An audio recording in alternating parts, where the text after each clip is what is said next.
আমি আজকে তোমাদের সাথে একটি রেসিপি শেয়ার করব। রেসিপিটা হচ্ছে কাঁচা কলার কোপ্তা।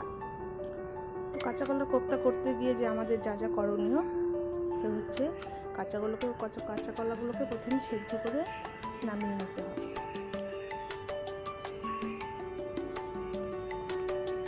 তারপর ছাল ছাড়িয়ে কাঁচা কলাগুলোকে ভালো করে চটকে নিতে হবে।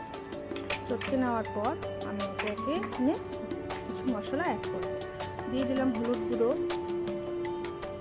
জিরে গুঁড়ো, স্বাদ মতন লবণ। তো আমি এখানে 3টে কাঁচা কলা নিয়েছি, সেই হিসেবে আমি এখানে 3 চামচ বেসন অ্যাড করছি।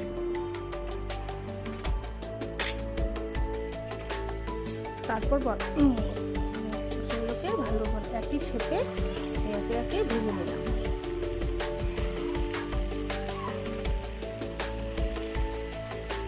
দেখো ভাজা হচ্ছে আমার। তো ভাজা হয়ে গেলে আমি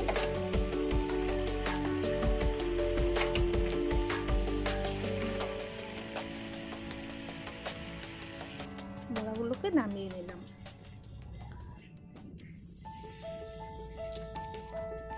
নামিয়ে নেওয়ার পর কড়াইতে আমি তেল দিলাম, শুকনো লঙ্কা দিলাম, তেজপাতা দিলাম, সাথে জিরা ফোড়ন দিয়ে দিব।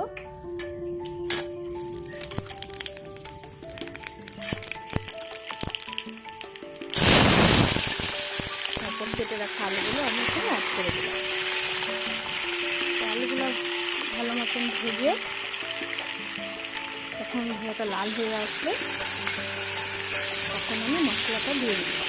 মশলাটা ছিল জিরে গুঁড়ো, ধনে গুঁড়ো, লঙ্কা গুঁড়ো, হলুদ, স্বাদ মতন লবণ, কিছুটা পরিমাণ আদা বাটা। তো মশলাটা ভালো করে কষিয়ে যখন তেল ছেড়ে আসছে তখন আমি ফুটিয়ে রাখা গরম জলটা অ্যাড করে দিলাম।